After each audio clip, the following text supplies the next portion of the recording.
Eu vim aqui hoje no Conversa com o Especialista para trazer um pouquinho das nossas especialidades da harmonia.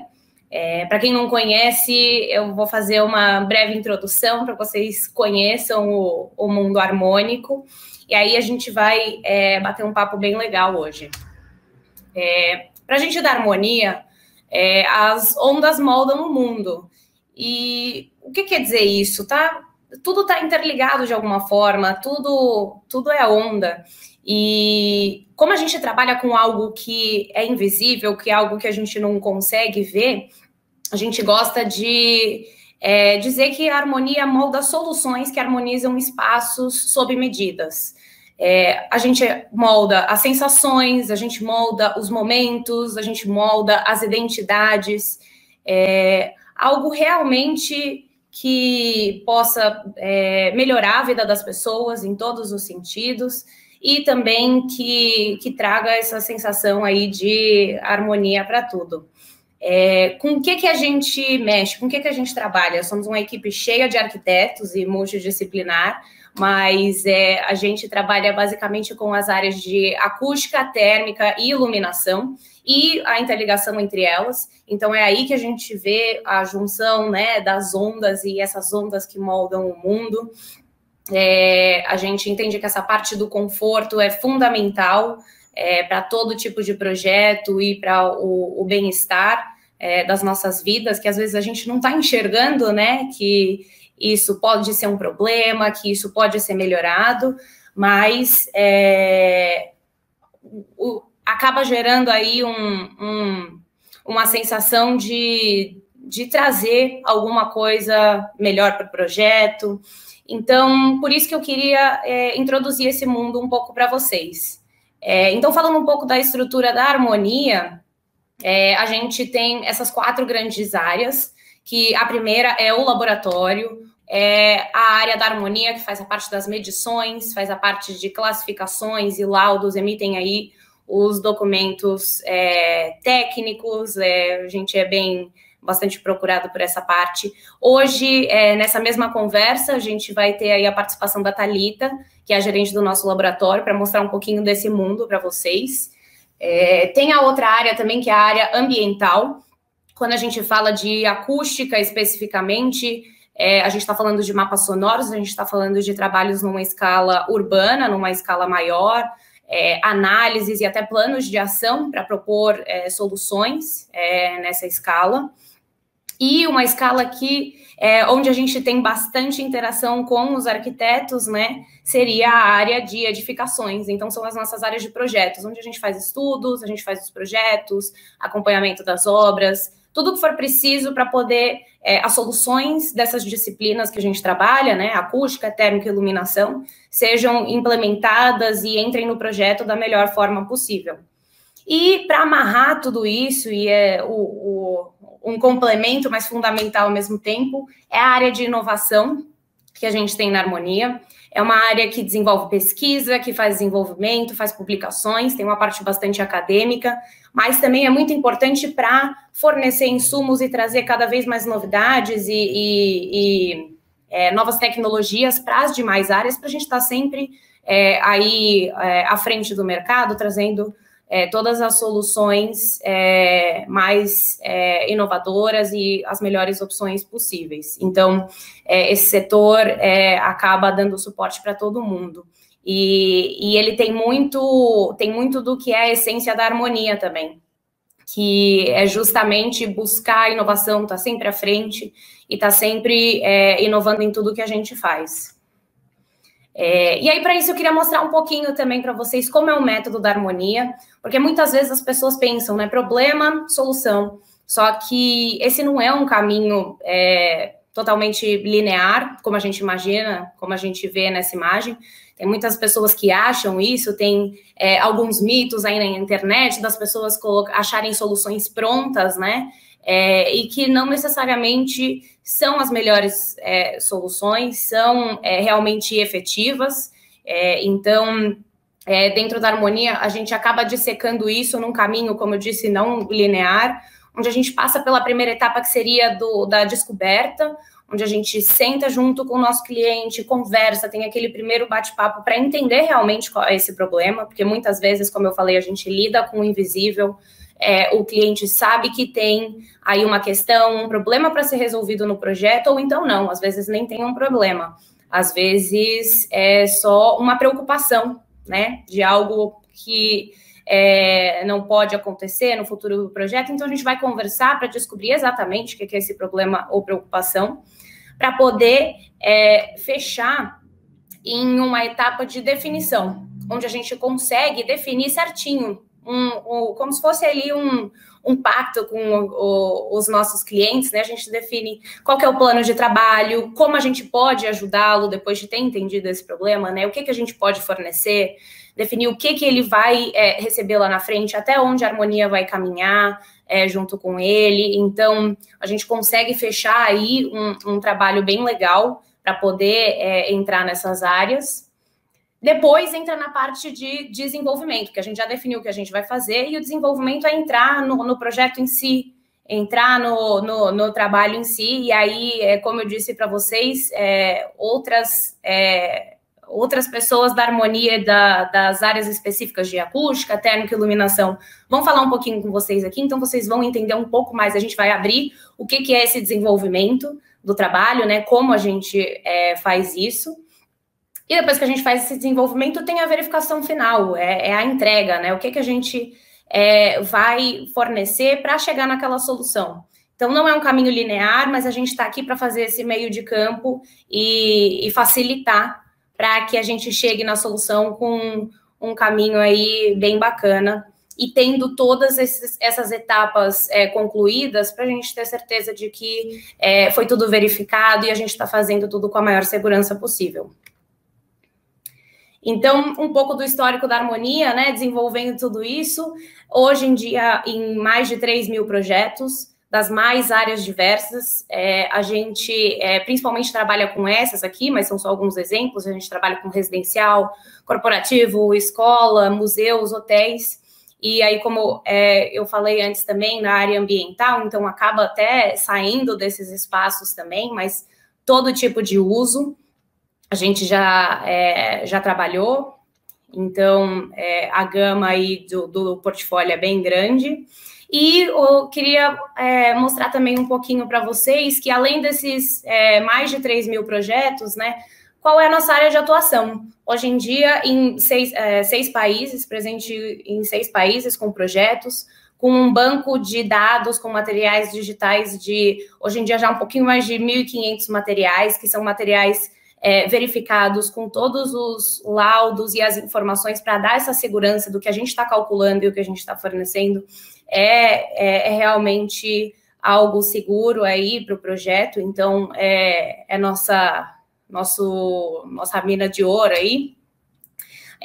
A parte mais institucional, da parte que a gente atua na coordenação em comitês da ABNT e da ISO, então tem bastante atuação até para trazer isso para os nossos projetos, levar nossa expertise como especialistas nessas áreas, né? Além da diretoria do AINSE e a fundação da Proacústica, que é a Associação Brasileira para a Qualidade Acústica.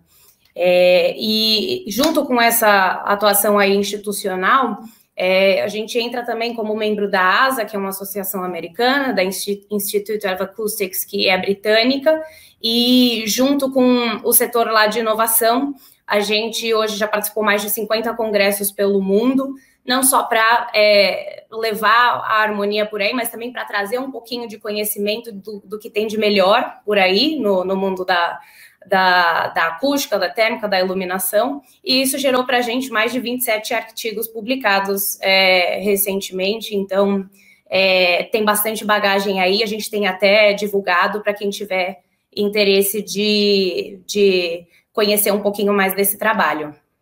A gente atende hoje em dia as maiores construtoras e incorporadoras, aqui é só algumas delas, mas são muitas. A gente atende muitos escritórios de arquitetura também. Nossa relação com os arquitetos é bem próxima, por sinal, como eu falei, nossa equipe é multidisciplinar e tem muitos arquitetos. Esse é um do diferencial da entrega do nosso projeto, porque a gente consegue conversar de arquiteto para arquiteto e não só por uma solução que funcione, mas também que seja viável, que não atrapalhe a intenção estética do projeto de arquitetura e também seja viável quanto à logística da obra e até financeiramente. Então, a gente acaba conversando com muita facilidade aí com os arquitetos que a gente atende. Dentro das inovações que a gente tem o Sound Lab, que é uma coisa muito legal, que é um espaço dentro da Harmonia. A gente tem um laboratório onde a gente consegue trazer acústica além dos números. É possível a gente simular o projeto antes mesmo dele ser construído, e aí o projetista ou até o cliente final consegue sentar e sentir como que vai ser a acústica daquele espaço. Então, isso foi uma forma que a gente trouxe inovadora de trazer para o sensorial o que é a acústica.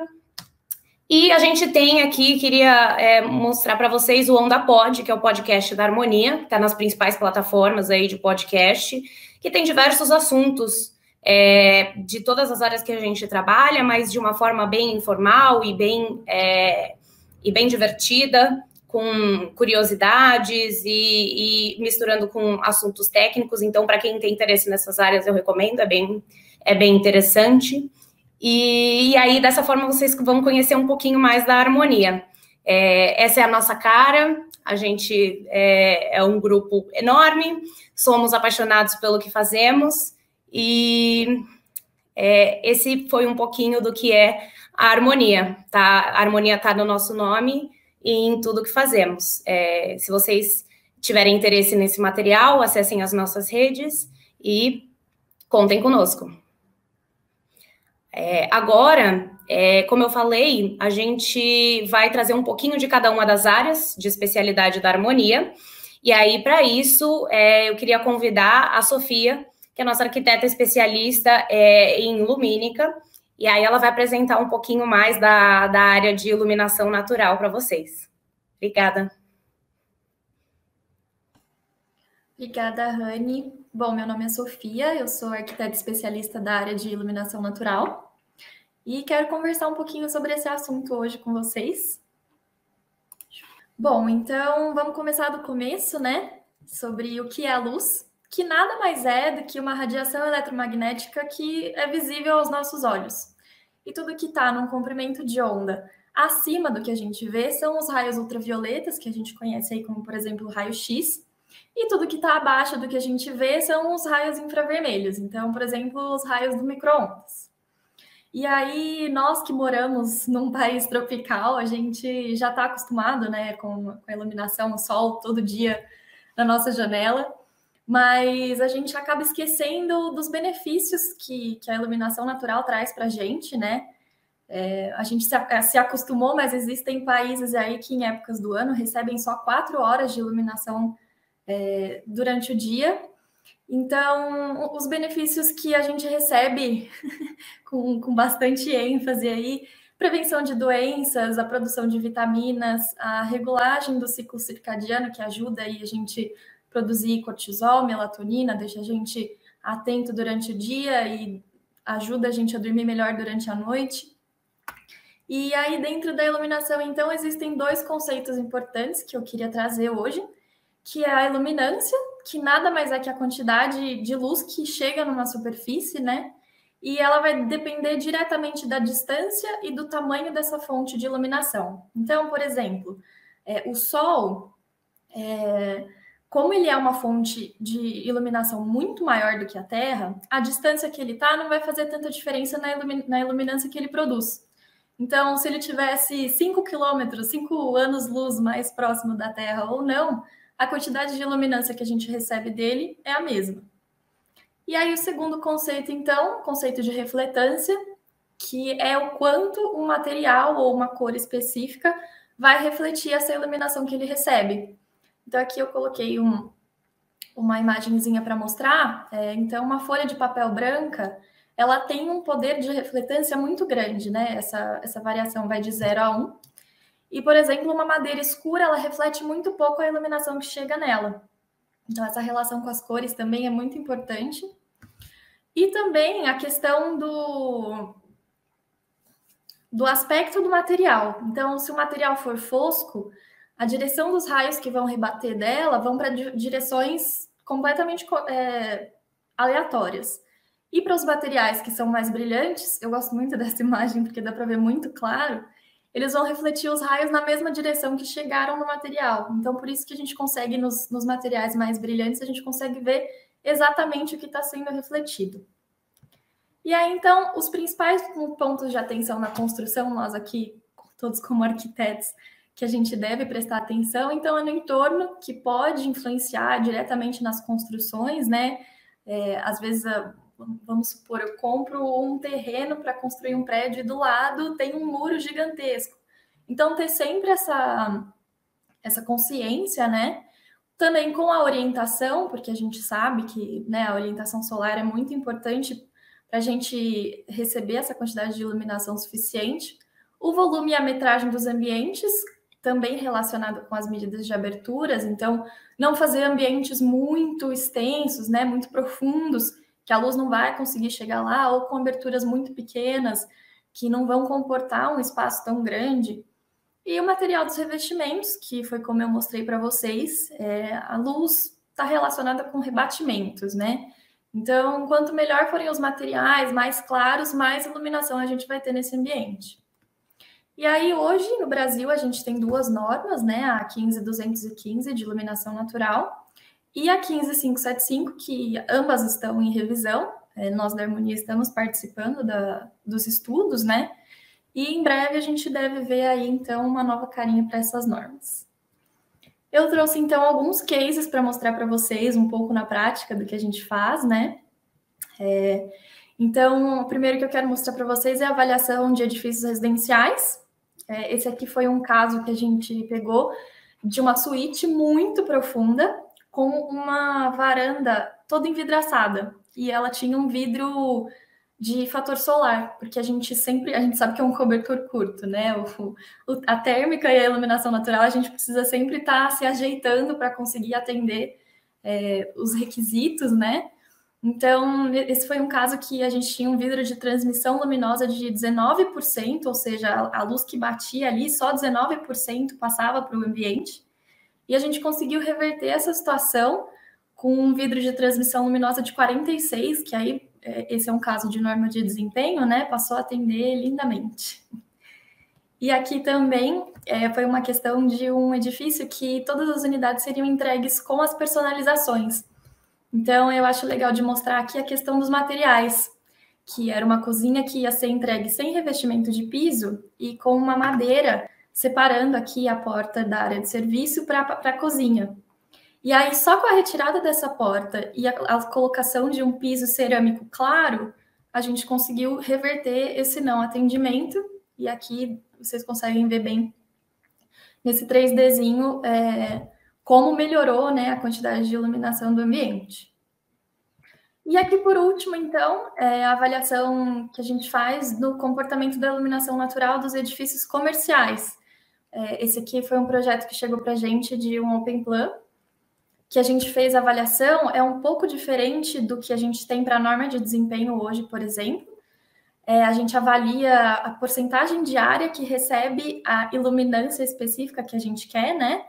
Então, aqui, como vocês podem ver, tem o desenho da suficiência, né, dessa iluminação na sala. E a gente analisa também a quantidade de ofuscamento, porque a gente sempre acha, quanto mais iluminação, melhor. Mas nem sempre é assim, né? A luz também pode ser muito incômoda. E é isso. Queria agradecer a presença de todo mundo e a oportunidade da gente poder estar falando um pouquinho. Acho que, como arquitetos, é muito importante a gente olhar com outros olhos para a área de conforto, né? E aí, a Rafa agora vai falar um pouquinho sobre a parte de luminotécnica. Olá, eu sou a Rafaela, faço parte da equipe de luminotécnica e eu vou explicar um pouquinho para vocês um pouco sobre o processo de criação do projeto luminotécnico. Então, ele funciona mais ou menos em 4 etapas, que é a definição do perfil do cliente e as necessidades, onde a gente tem um bate-papo com o cliente com o arquiteto junto também, para ver as necessidades que tem esse espaço que a gente vai iluminar. Aí tem as referências, que a gente separa todas as imagens que a gente tem para apresentar para o cliente, tanto de peça quanto de efeitos. Aí tem os cálculos de luminotécnicos, que nem sempre é necessário, como o exemplo que eu vou passar para vocês é de uma residência, então nem sempre cabe fazer um cálculo, mas quando a gente precisa seguir normas, a gente sempre tem os cálculos para dar esse suporte. E a apresentação do conceito para o cliente, que é onde a gente apresenta para ele todas as nossas ideias e vê como vai ser a aceitação do cliente. Aí aqui a definição do perfil. Eu coloquei aqui 4 tópicos que eu acho que são importantes para a gente fazer essa definição com o cliente, que uma é a percepção do cliente referente à iluminação, porque tem muito cliente que acha que por ter iluminação branca, ele ilumina muito mais do que uma amarela, então a gente precisa entender a fundo, mais ou menos, como que ele enxerga a iluminação, né, para poder propor um projeto e explicar para ele quais são os fundamentos mesmo da iluminação. Aqui a gente também tem qual a sensação que a gente quer transmitir, então a gente precisa saber do cliente se ele quer um ambiente mais aconchegante ou se ele quer um ambiente que seja mais estimulante, né? Aí também tem qual é o objetivo para cada espaço, que aí ele pode ter uma sala de estar, mas ele também pode trabalhar nesse espaço, então a gente precisa saber também qual é a função de cada espaço, e quanto o cliente pretende investir, que esse eu julgo que é um dos mais importantes, porque a gente sabendo quanto ele pretende investir, a gente consegue fazer um projeto que seja compatível com o que ele quer e que também tenha soluções ideais para aquele ambiente. Aí aqui a gente colocou é um exemplo só esse projeto aqui, como ele era pequenininho, acho que fica mais fácil da gente explicar.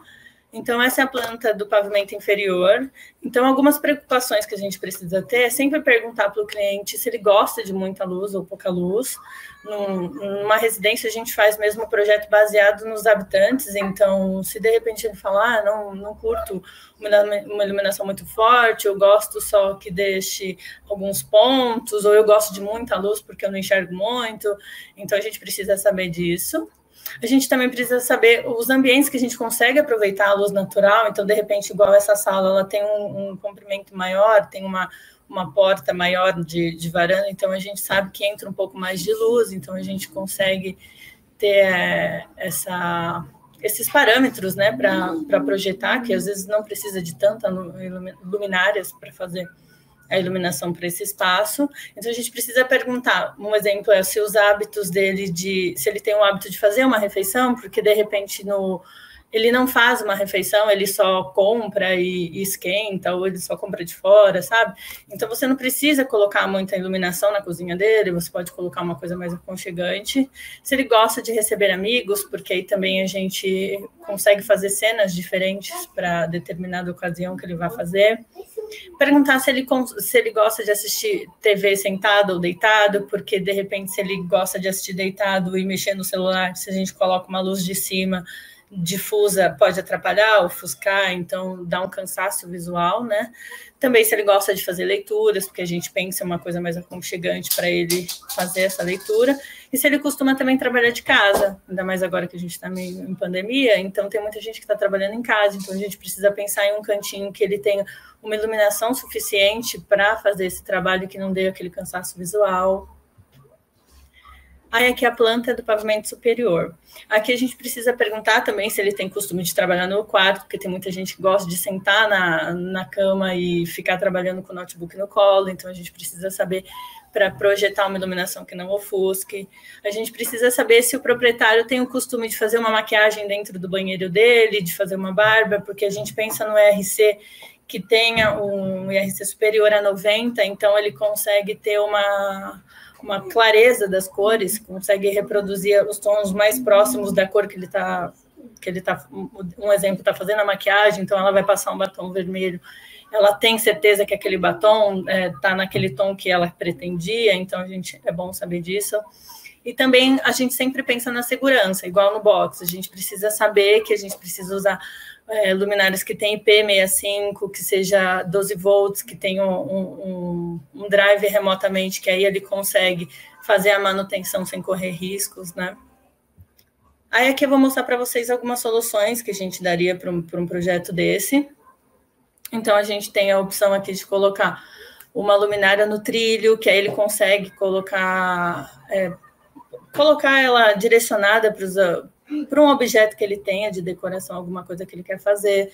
Então, a gente tem a luminária de luz indireta, que é essa daqui, de luz difusa, desculpa.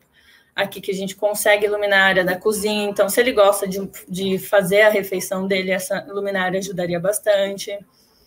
Então, também tem esse que é um perfil linear que ele consegue colocar no mobiliário dele. Então, ele consegue deixar a iluminação mais delicada do móvel, valorizar a decoração dele. Aqui na pia, na região da bancada, ele também consegue deixar tudo iluminadinho, iluminar embaixo, então ele consegue limpar um alimento e ter certeza de que a limpeza está toda certa.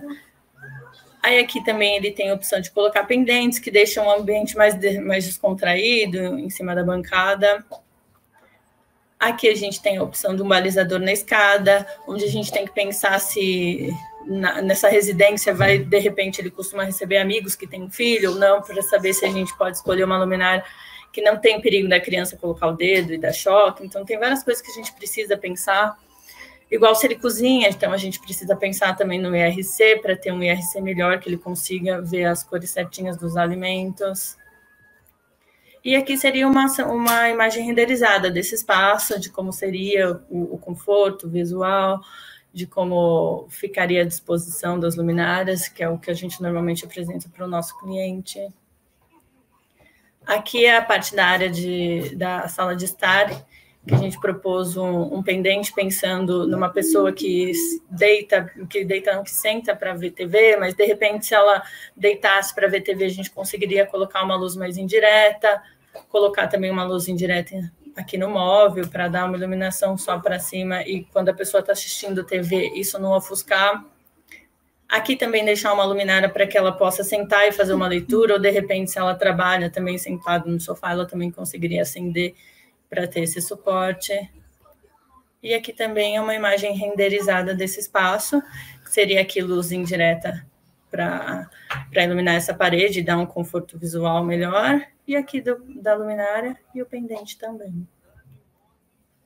Aqui seria do dormitório, uma sugestão também, que no dormitório a maioria das pessoas querem mais um conforto do que uma agitação, né? No quarto não quer uma luminária que ofusque, que ela consiga deitar e assistir uma TV tranquila, que alguém acenda e não atrapalhe. Então, a gente indicaria uma luminária de luz indireta.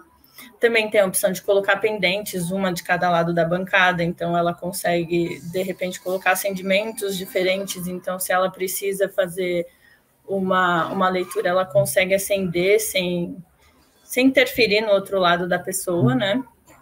Aí também aqui tem a opção de colocar um spot, onde ela consiga iluminar essa área do móvel, iluminar essa parede que tem de fundo.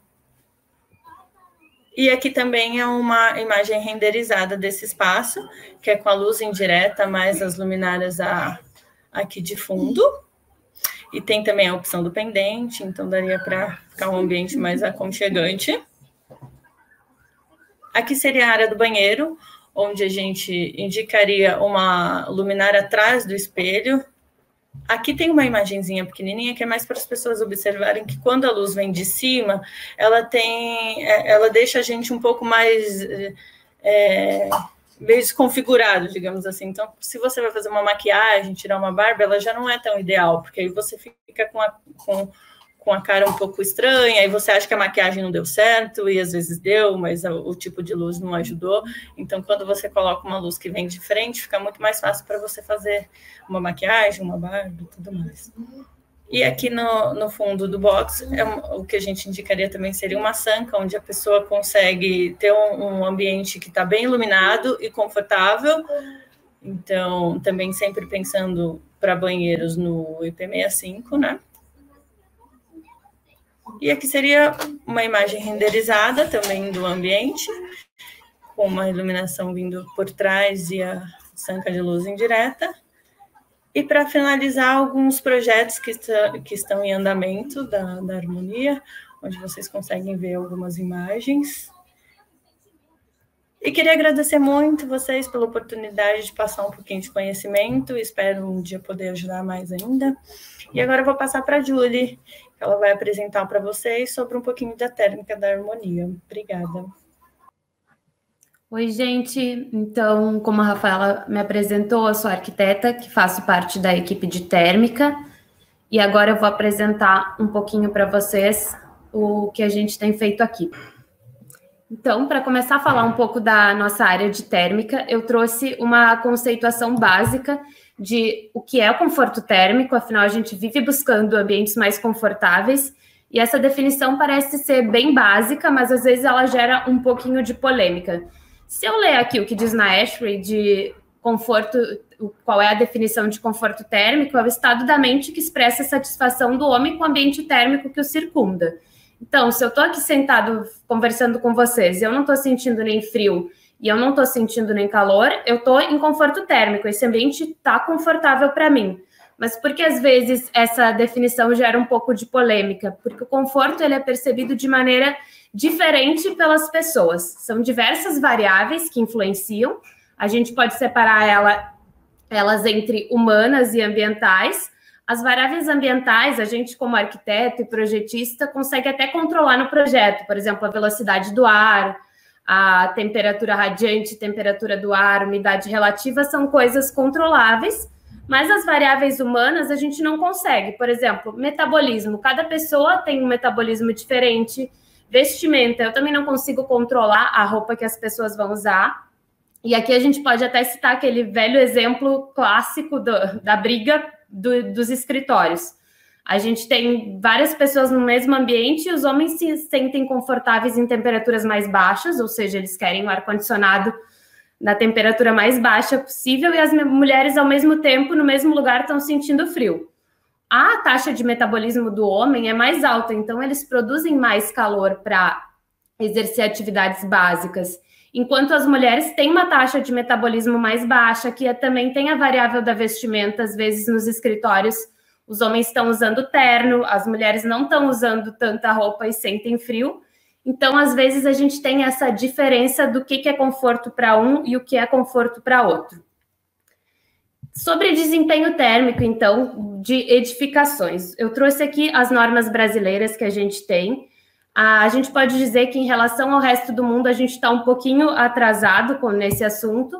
A gente tem duas normas que tratam de desempenho térmico para habitações, que são a NBR 15220, que foi publicada em 2005, a nossa primeira norma que trata do assunto, ela é para desempenho térmico de habitações de interesse social e também apresenta o zoneamento bioclimático brasileiro.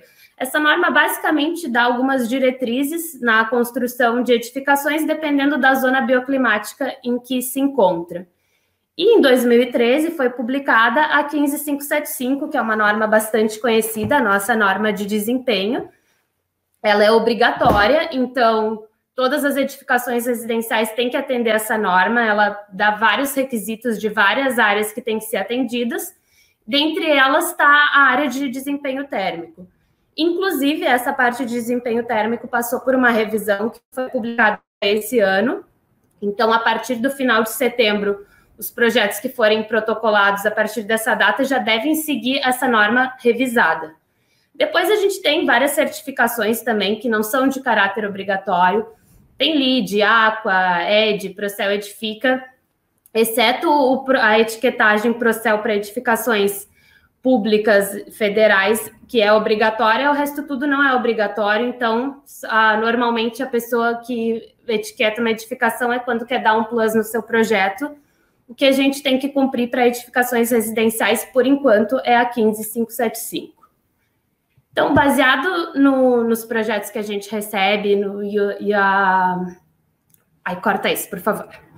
Baseado nos projetos que a gente recebe, o que a gente tem trabalhado na Harmonia, eu trouxe alguns pontos que podem influenciar no desempenho térmico das edificações. São pontos muito básicos, mas que valem a pena ser lembrados e discutidos.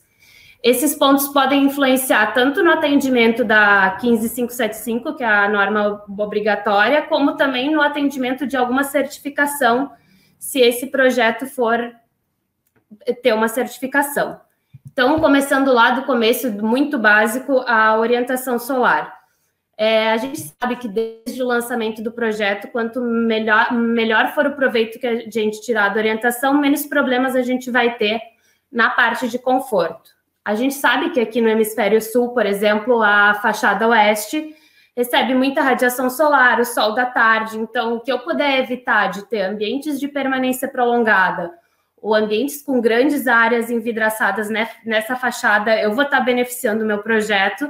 É claro que nem sempre a gente consegue, não vou ter dormitórios voltados para o oeste ou salas, mas a gente pode ver estratégias que vão amenizar isso. A mesma coisa acontece para a fachada sul, a gente recebe pouca radiação solar na fachada sul, então eu posso ter problemas no inverno. Nem sempre a gente tem problemas com calor, parece que no nosso clima a maior parte dos problemas são por calor, mas a gente também tem partes do Brasil que são bem frias e a gente deve pensar no inverno também.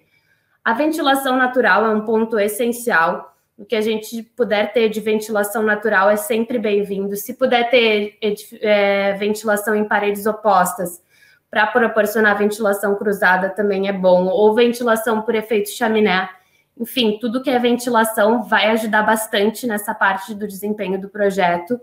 O sombreamento também é essencial, principalmente quando a gente fala de grandes áreas de vidro, quando a gente está com uma fachada envidraçada numa orientação que não é tão boa.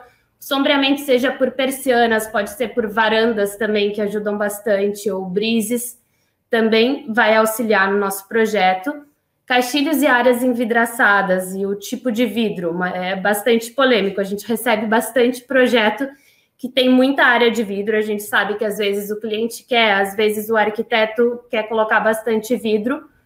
E quando isso for utilizado e não puder ser evitado, a gente tem hoje em dia no mercado vidros de alto desempenho que podem ser usados. Mas como a Sofia falou, é aquela coisa. Às vezes esse vidro vai ser bom para a térmica, mas para a iluminação não vai ser tão bom. Se eu tiver que colocar um vidro de proteção solar com fator solar muito baixo, dependendo da especificação, eu posso ter um vidro mais escuro ou um vidro um pouco espelhado que serve para edificação comercial, mas para residencial fica meio estranho. Então, o quanto essa área de castilhos puder ser evitada, principalmente nas fachadas não tão favorecidas, seria melhor para o projeto. As dimensões dos ambientes e as áreas envidraçadas também. Se eu tiver um ambiente muito pequeno e uma área de vidro muito grande, eu posso ter problema nesse projeto.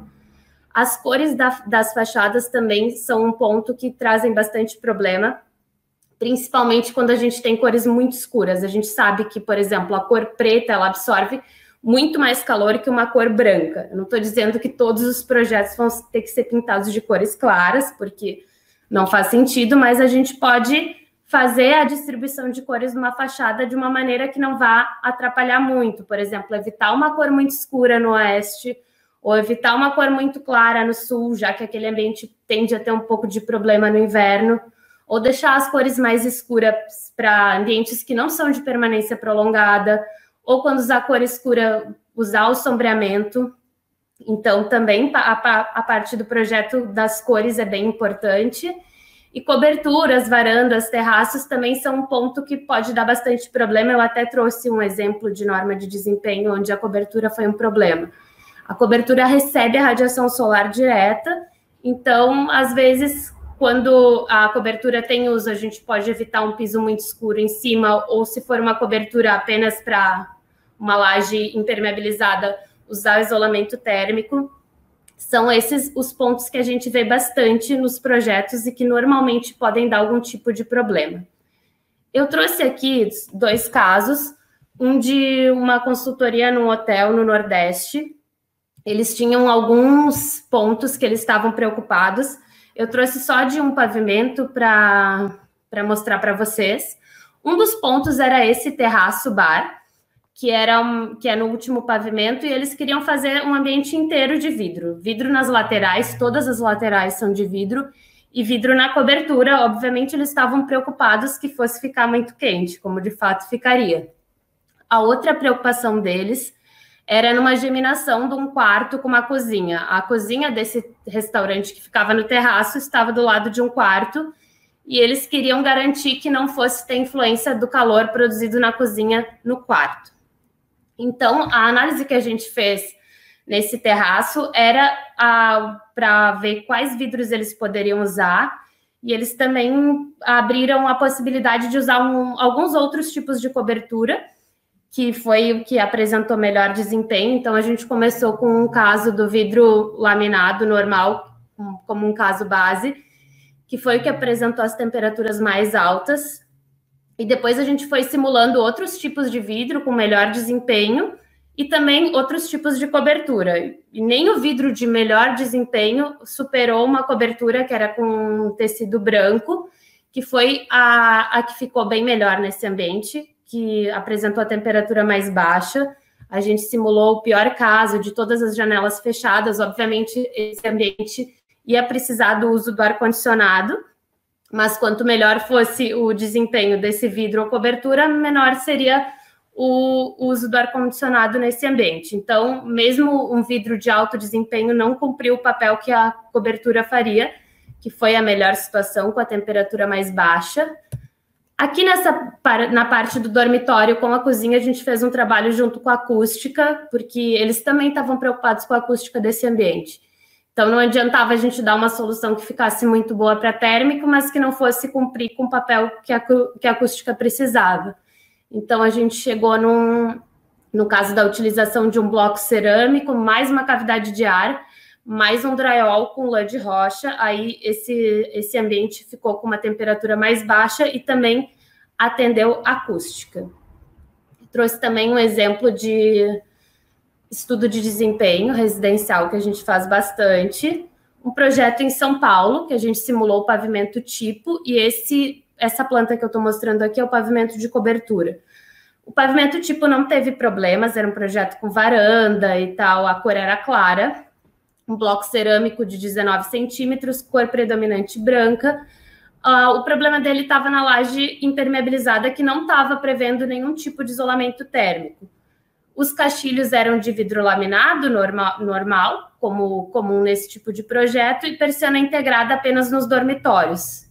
Então, a gente teve alguns ambientes que não atenderam a temperatura mínima que a norma exigia para São Paulo, e eles eram as salas, que não tinham nenhum tipo de proteção solar, e a gente conseguiria resolver com algumas opções que a gente deu para o cliente, ou utilização de persiana, que não é muito comum na sala, e, obviamente, o cliente não usou, mas esse projeto a gente resolveria de uma maneira simples, usando um isolamento térmico na cobertura. A gente sugeriu um EPS de 25 milímetros no mínimo, que é o mais usual, né, nesse tipo de cobertura. Ou também uma opção que o cliente poderia usar seria pintar a laje de cobertura com uma tinta branca ou uma tinta térmica. É uma solução que atenderia no momento, na condição de entrega, estaria dentro da norma, mas também uma solução que exige manutenção, porque essa tinta não vai ficar para sempre super branca. Então, eles optaram pelo IPS na cobertura e esse projeto passou a atender a norma e ficou tudo certo. Então, esse é um caso que foi fácil de atender, mas tem diversos outros casos, depende muito do projeto. Às vezes tem que diminuir a área de vidro, às vezes tem que usar sombreamento. Aí tem infinidades de soluções que a gente pode dar. Então, nesse tempinho que eu apresentei essas. Muito obrigada. Agora eu vou passar para o Marcos, que vai falar um pouquinho de acústica. Obrigado, Julie. Prazer estar aqui com vocês, né, no IA, União Internacional dos Arquitetos, o Congresso Mundial de Acústica. Então, a gente pensou em dar uma visão abrangente, né, de como o conforto pode ser utilizado, né, as ferramentas de conforto podem ser utilizadas nos projetos. Espero que a gente possa ajudar os arquitetos a terem ideias aí, né, que a gente traga alguma inspiração aí com as apresentações. Então, vou começar aqui a minha apresentação para falar da área de acústica, tá?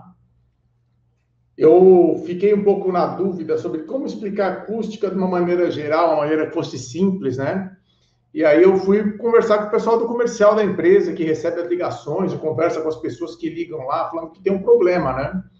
E, em geral, o que eles falam é isso aí, ó. Eu queria que o espaço tivesse acústica, né? Queria que o espaço tivesse acústica, mas acústica é algo realmente que parece muito abstrato, né?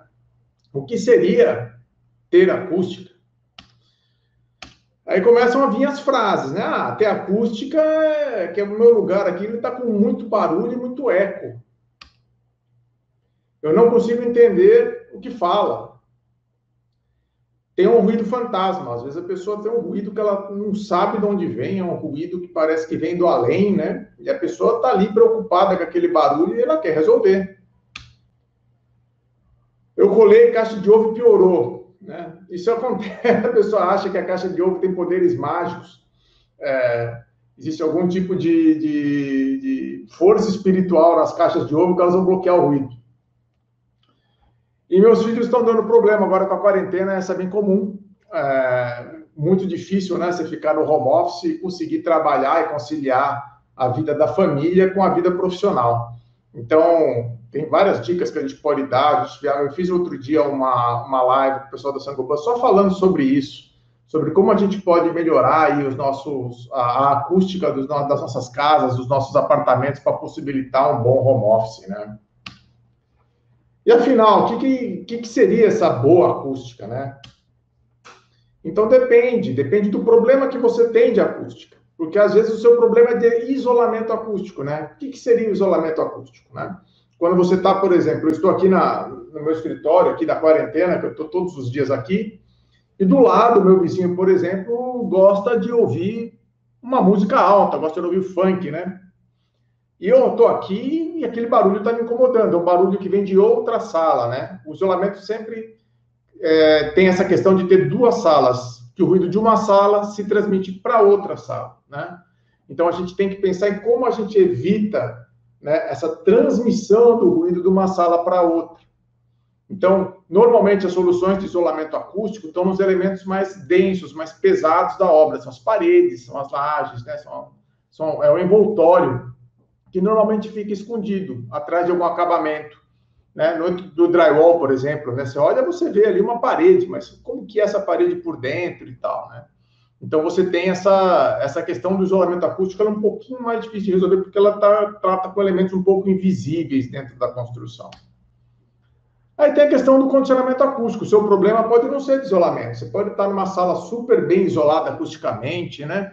Você não ouve seus vizinhos, você não ouve o ruído externo, você não ouve... Está bem isolado. Só que quando você fala, você sente aquele...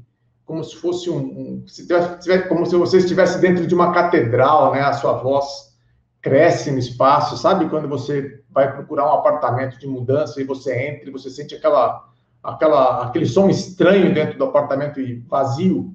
Esse seria um problema de condicionamento acústico para resolver. Você tem que diminuir a reverberação. E aí, quem vai mandar nisso são os revestimentos, né? São os móveis que você vai ter no espaço, é o forro, né? Se você tem cortinas, se você tem móveis estofados, né? Cadeiras estofadas. Então, o condicionamento acústico normalmente é uma sala só, né? Você está preocupado com a questão de uma sala e a questão da reverberação. Se você vai melhorar a inteligibilidade, como você faz isso? Porque pode ser muito ruim, agora, principalmente nesses tempos de calls, né? Você conseguir fazer um bom call numa sala muito reverberante. Então, o condicionamento acústico é relacionado a isso. E o último dos três aí, que é o som, isso aqui tem mais elementos, esses são os três principais, é o controle dos ruídos, né? Às vezes você tem equipamentos que estão na sua casa ali que te incomodam. Muito comum nos apartamentos são bombas de pressurização, né? Você não tem pressão no seu chuveiro, você vai lá, compra uma bomba de pressurização, paga as prestações e fica feliz com bastante água no chuveiro. Só que cada vez que liga aquela bomba, né, o prédio inteiro te liga para reclamar, né? Porque se você realmente parafusar essa bomba ou numa parede ou no piso, essa vibração ela vai se propagar muito rapidamente pela estrutura do prédio e vai incomodar muita gente, inclusive dentro do seu próprio apartamento.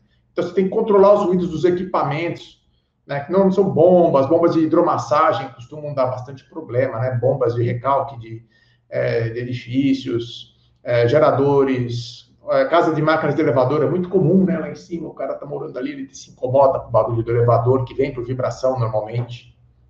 E o grande segredo é o equilíbrio, como a gente equilibra essas 3 condicionantes aí da qualidade acústica. Então, se você tiver um bom equilíbrio entre essas 3 condicionantes, provavelmente a sua acústica vai ser muito boa. E o que é pequeno ou grande em acústica? Às vezes a pessoa pede uma sala, né? Ela quer fazer um estúdio. E ela acha que, nossa, mas é um trabalho de uma salinha, é muito simples, né? Ela acha que tem que ser muito baratinho, porque não vai dar trabalho nenhum, é um negócio muito pequeno. Só que, às vezes, essa sala muito pequena tem muitos itens de acústica para serem resolvidos, são itens, às vezes, complicados de resolver. Então, acaba sendo uma pequena sala, pode ser um grande trabalho de acústica.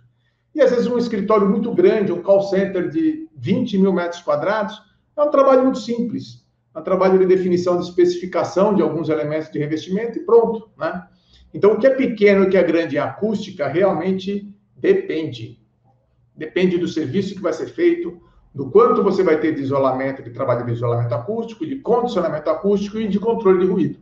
Né? Tem situações, principalmente em hospitais, que é muito difícil, tem muito equipamento, então o controle de ruído ali passa a ser realmente algo muito importante para ser feito.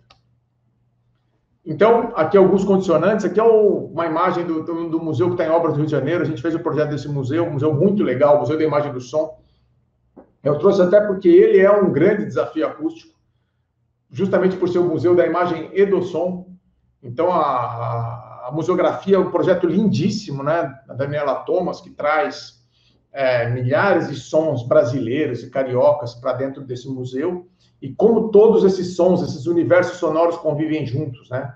Então, é um trabalho grande de acústica, não só pelo tamanho, mas pela diversidade de programas, né?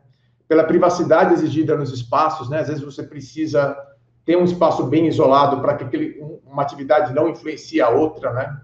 O ruído que se gera, né, dentro do museu desse, vocês vão que ele está dentro ali de enclausurado praticamente ao redor de vários edifícios residenciais, tem essa preocupação com os vizinhos. A questão dos equipamentos, né, onde colocar esses equipamentos, e vigência. É um museu que tem uma vigência muito grande, é um projeto internacional, né, uma vitrine para o Brasil. Então, esse seria um projeto que tem todos os condicionantes aí para ser um projeto bem complexo do ponto de vista acústico. E aqui, às vezes a exigência é algo bem traiçoeiro, né? Porque às vezes a pessoa fala, não, a gente não tem exigência nenhuma, a gente só quer um lugarzinho para a gente trabalhar, é muito simples, né? Às vezes a gente ouve isso. Só que às vezes a pessoa não tem consciência do quanto pode ser bom. Esse foi um projeto que a gente fez para dentro da Eggs aqui em São Paulo, que as nuvens chegaram um pouco depois, né? Primeiro chegaram, eles começaram a funcionar, não deu tempo de fazer as nuvens, e quando chegaram as nuvens, depois foi me relatado por uma das pessoas que trabalha aí, houve um alvoroço, porque todo mundo, nossa, olha como ficou bom, como mudou a nossa qualidade de trabalho depois que foram implementadas essas nuvens. Isso é um projeto da Arquitetos, acho que agora chama DMDV Arquitetos, projeto lindíssimo deles na Vila Madalena, aqui em São Paulo. Então, nesse caso, a consciência veio pelo contraste. Às vezes a pessoa não consegue saber o que é boa acústica porque ela não tem referência. Então, é muito importante se dar essa referência quando a gente está fazendo um projeto. Vou mostrar um case para vocês rapidamente, né? É bem rápida a apresentação. Esse é o case do Museu da Manhã, pertinho aí de onde está sendo realizado, né, a UIA. Eu não sei se a gente vai ter alguma coisa presencial ainda, se saiu tudo de lá, mas é bem ao lado ali daqueles galpões, perto daquele grande mural do Cobra. Então, esse é um museu que o cliente era a Fundação Roberto Marinho, o projeto do Santiago Calatrava, a museografia com o Rui Rezende, a museografia foi do Rafael Appelbaum e da Artifício, aqui de São Paulo, com Vasco. A localização Rio de Janeiro, foi concluído em 2015, 15 mil metros quadrados, e foi feito, né, meio com várias mãos ao mesmo tempo, além de ser certificado Gold também, LEED Gold. Então, antigamente existia uma espécie de um minhocão aí que foi implodido, que realmente foi um ganho enorme para o Rio de Janeiro, essa implosão. E ali vocês podem ver que tem durante a construção do museu, foi feito uma espécie de um hangar aqui para poder facilitar as obras. Aqui um pouco um resumo de como é. Essa parte de baixo está abaixo do nível do mar aqui, então realmente foi muito difícil construir e foi muito difícil colocar o tanto de equipamento que tinha aí embaixo. Foi um grande desafio, foi desenhada base por base, foi dimensionada uma por uma dos equipamentos, foi necessário fazer uma dutovia para conseguir passar todos os dutos. Foi um grande desafio resolver essa parte de baixo do museu, porque tudo tinha que caber nesse subsolo, toda a parte de instalações, não tem nada em cima. Então, nesse piso térreo, temos um restaurante aqui na frente, virado para o mar, uma área administrativa, essa área de exposições temporárias, um auditório muito bonito, que o Calatrava fez aqui, a lojinha do museu e a entrada aqui na frente. Logo no andar de cima é a área de exposições permanentes, onde tem o Cosmos, Terra Antropoceno, Amanhã e o Amanhã que Queremos, né? E aqui a cobertura, uma cobertura muito icônica, né? Que tem aquelas aletas que se mexem e tal. Então, no começo, ainda quando tinha perimetral, fomos fazer entender como era o cenário acústico do local e vimos que, na verdade, o maior vilão do problema eram os apitos de navio que passavam aí. Então, todo o dimensionamento foi feito aqui em função de que esses navios que continuam passando até hoje lá não incomodassem o museu e as instalações. Aqui a área destinada às exposições provisórias, tem um forro acústico permanente aqui também para garantir que uma exposição que tem uma trilha sonora tem um desempenho excepcional. E o grande salão, toda essa parte de teto, ela também leva um forro de uma membrana acústica. Toda essa área foi essa membrana acústica, inicialmente estava sendo projetado gesso. A situação acústica ia ficar muito ruim, então a gente propôs esse forro tensionado acústico para resolver o problema. Aqui uma imagem um pouco ainda da época da construção. Ali ainda não dava para ver o teto lá em cima e estava sendo implementada a lona acústica. Esse é o Cosmos, né? Esse ovo que foi na entrada, um ovo de cória. Então também foi uma grande preocupação como isolar, porque tem muitos ruídos dentro dessa primeira experiência, um grande ovo, né? E tem grandes problemas de focalização acústica. Então esse foi também um grande problema para resolver. Aqui um pouco da estrutura durante a execução. Então foi totalmente forrado com lã de vidro internamente esse ovo, e a tela de projeção ela toda perfurada para permitir que o som atravesse e não aconteça a focalização. Aqui, logo depois disso, você tem outras áreas, né? Aqui na Terra são vários cubos que mostram determinadas experiências, né? Que também não tinham portas, então foi ser pensado um condicionamento acústico de como que poderia ser montado isso. Ali dá para ver que é tudo feito em drywall, com lã de vidro internamente, né? Lã de vidro, lã de rocha. Na área do Antropoceno, muito bonito também, tem um filme da conspiração, passa direto aí, fica em loop, né? E aí, dentro dos equipamentos, o equipamento de ar-condicionado estava aqui dentro. Então, foi muito interessante o que teve que fazer aqui para conseguir... Foi todo feito um condicionamento acústico para condicionar essa casa de máquinas, para fazer o isolamento acústico e condicionamento dessa casa de máquinas aqui. E no último, lá no fim, chegam na manhã, uma área aberta, então realmente aí por isso que havia necessidade desse forro acústico todo lá em cima, onde existe uma espécie de uma catarse em relação ao futuro, com essa estrutura lindíssima do Hélio Olga lá no fim da experiência. Ainda haviam outras áreas, administração, educacional, onde também foi pensado um isolamento acústico aí, típico de escolas e de escritórios. No auditório, realmente o desafio era maior, porque tinha esse formato também que é desfavorável do ponto de vista acústico, pois ele propicia focalizações, né? Aqui um exemplo, né, de como essas focalizações aconteciam, principalmente nessas áreas aqui, né, aqui e aqui. Então foi feito também uma mudança de geometria aqui por trás dessa parede de madeira, de maneira a evitar as reflexões indesejáveis da focalização e permitir que esse auditório tivesse uma boa acústica. Ficou muito bacana esse auditório também. E aqui essa simulação, através a gente usa softwares para poder simular qual vai ser o desempenho acústico. A gente pode ver que com o tratamento acústico melhorou bastante a uniformidade dentro da plateia em relação à distribuição sonora. Bem, gente, era isso que eu tinha para dizer de acústica. Quem quiser entrar no nosso site, esse é o QR Code. E agora deixo vocês para a nossa última apresentação. Vocês vão estar muito bem acompanhados pela Thalita. Thalita, você está com a gente? Thalita, chefe do nosso laboratório. Isso. Está com você, Thalita. Valeu, Marcos. Bom, oi, gente. Meu nome é Thalita. Acredito que eu seja a estranha no ninho aqui. Eu não sou arquiteta como a maioria de vocês, os meus colegas. Eu sou engenheira e ainda vim falar para vocês sobre o laboratório. Vocês devem estar se perguntando, né? O que um laboratório tem a ver com arquitetura? Então, eu vou responder para vocês que tem tudo a ver. Vou explicar um pouco. Os dois, tanto o laboratório e a arquitetura, eles devem andar de mãos dadas ao longo do caminho para completar a trajetória do projeto de uma maneira mais otimizada.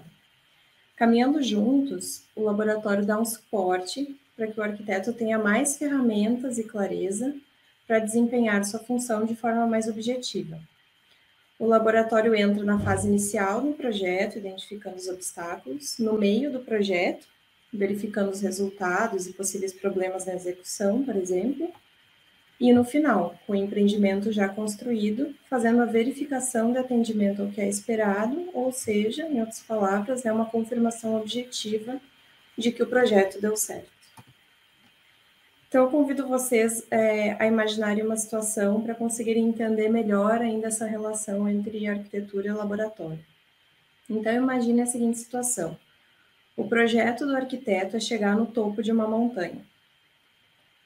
Obviamente, o arquiteto consegue chegar lá sozinho. Ele vai andando, resolvendo os problemas, à medida que eles aparecem. Mas imagine agora que esse arquiteto tem à disposição um técnico do laboratório com equipamentos específicos, formando um time junto a ele nesse projeto. O técnico do lab é a pessoa que irá fazer um mapa para esse arquiteto, apresentando onde ele poderá encontrar maiores buracos, ou uma mata mais fechada, ou um trecho mais íngreme. Destaco aqui que essa é uma das ferramentas que o lab pode fornecer, mas caberá ao arquiteto definir, com base em outras ferramentas também, como recursos disponíveis, por exemplo, qual vai ser o melhor caminho. Ou seja, o técnico vai apresentar um ponto de vista, que é o diagnóstico de obstáculos. Bem, digamos que o arquiteto escolhe o caminho que tem um trecho mais íngreme, porque ele tem ferramentas que vão auxiliá-lo nesse obstáculo específico. Assim, a trajetória segue e o arquiteto poderia seguir sozinho, a partir daqui. E quando se deparasse com a parte mais íngreme, ele decidir como iria fazer para seguir adiante.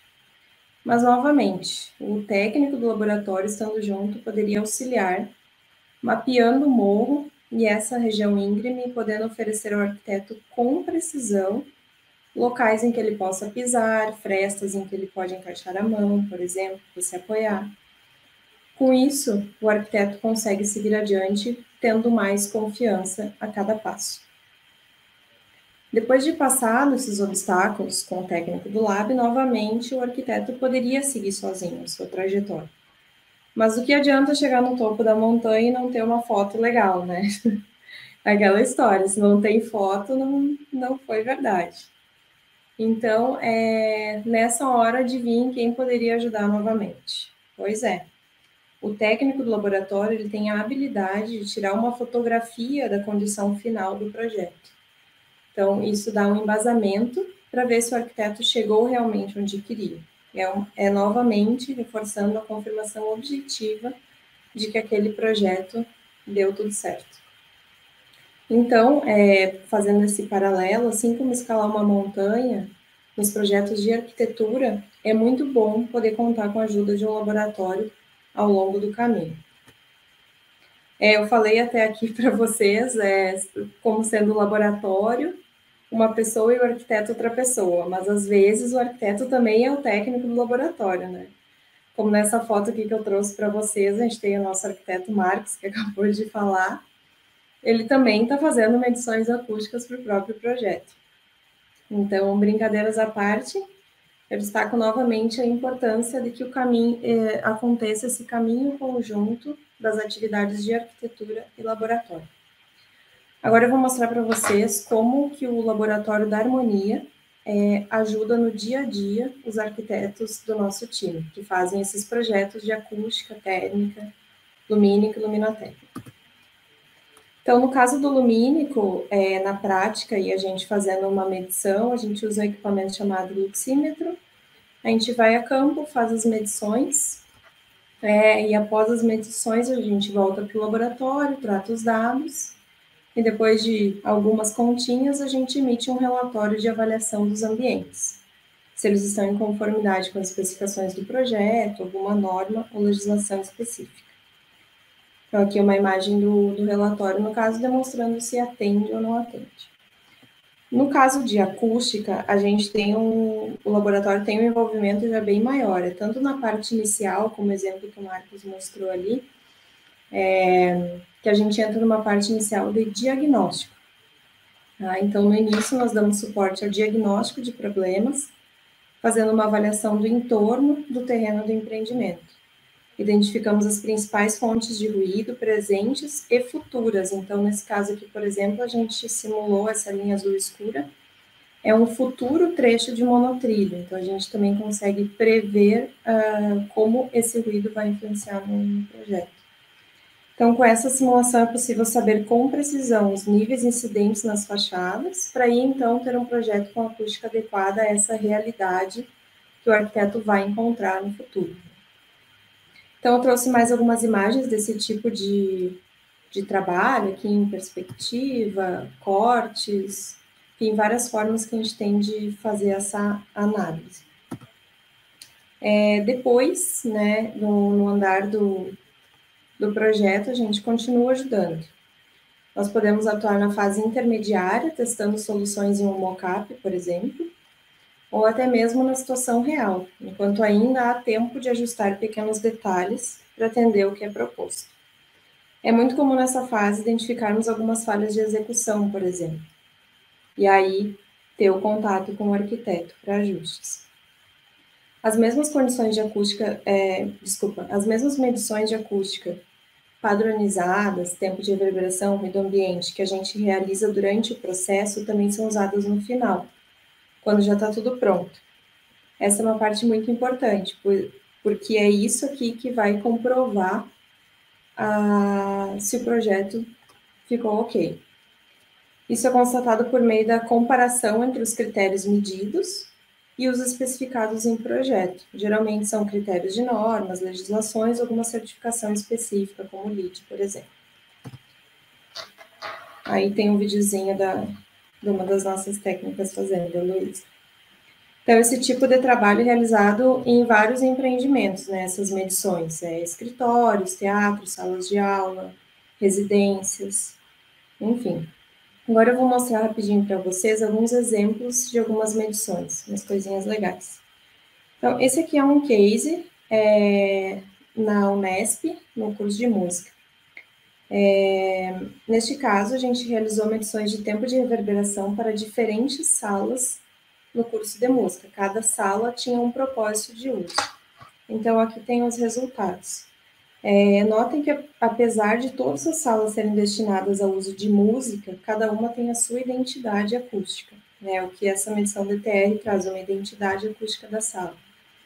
Enquanto que as salas para ensaios individuais de canto e piano possuem o tempo de reverberação baixo, na sala de orquestra, o tempo de reverberação é mais alto. Isso é uma característica esperada para cada tipo de uso específico. Esse outro case é no Teatro do IMS. Também foi medido o tempo de reverberação no local, mas notem que tivemos resultados diferentes. Mas isso é possível no mesmo ambiente? Aqui são duas medições na mesma sala. E aí eu respondo que sim, é possível. Neste caso, o material utilizado como revestimento em uma das paredes faz a mágica. Quando ele é usado do lado mais reflexivo, o tempo de reverberação é maior, que são essas barrinhas azuis. E quando é usado do lado mais absorvente, o tempo de reverberação é menor. Então, assim, você tem a condição acústica adequada tanto para cinema quanto para teatro, que era o caso dessa sala, em uma mesma sala.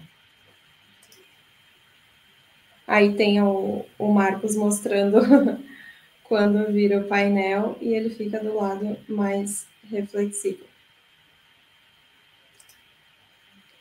Bom, gente, é isso que eu trouxe para vocês. Espero que tenham gostado.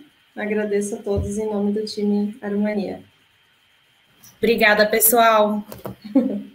Obrigada, gente. Valeu, gente. Obrigada. Obrigada. Dúvidas, acompanhem a gente nas redes sociais, sempre tem novidade. No site temos também ali um mural com tudo que é novo, né? Instagram sempre tem coisa legal também. E é isso, gente. Entre em contato. Precisou de qualquer coisa de conforto, sabe? Pode contar com a Boninha. Valeu, gente. Tchau, tchau.